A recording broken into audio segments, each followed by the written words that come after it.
সম্মানিত মুসল্লি এবং প্রতিবেশী নিরাপত্তা কমিটি আয়োজিত সকল সদস্যগণকে আমি ধন্যবাদ জানাবো যে এত সুন্দর একটা আয়োজন করার জন্য। তবে আমাদের সময়টা অনেক দেরি হয়ে গেছে। আমি যেটা মনে করি এই উদ্যোগটা যদি আমরা আরো আগে নিতাম তাহলে হয়তো আমাদের এই একটা কথা আছে যে বিন্দু বিন্দু জলকণা অনেক সময় সাগর মহাসাগরে পরিণত হয়।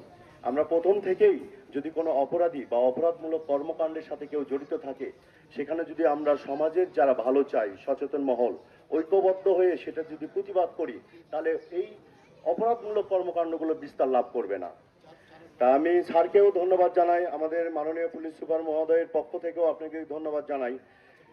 আমাদের সমাজটা ঐক্যবদ্ধভাবে যদি আমরা এই অপরাধমূলক কর্মকাণ্ডকে নিয়ন্ত্রণ করি তাহলে হয়তো আমাদের পরবর্তী প্রজন্ম যেতে এর সুফলটা তারা পাবে। আপনার ছেলে মেয়ে কোথায় যায় আমরা কিন্তু খোঁজ করি না। প্রথমে পারিবারিক শিক্ষা ধর্মীয় শিক্ষায় আপনার সন্তান সন্ততিকে নিয়ে আসতে হবে। যদি প্রতিটা পরিবার তার সন্তান সন্ততি কোথায় যাচ্ছে কি কাজ করছে কোন বন্ধুদের সাথে আড্ডা দিচ্ছে এটা যদি পরিবারের অভিভাবক হিসেবে আপনি খেয়াল রাখেন আমার মনে হয় অনেকাংশেই অপরাধটা কমে আসবে। তা আমরা সবাই সচেতন হই।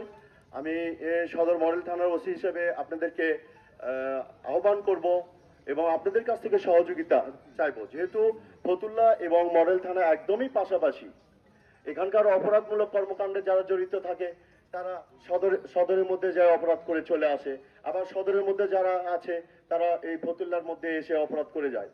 তা আমরা সমাজের সবাই সচেতন মহল যদি ঐক্যবদ্ধ হয়ে কাজ করি আমার মনে হয় অপরাধীর সংখ্যাটা খুবই কম, আমরা এটা নিয়ন্ত্রণ করতে পারবো।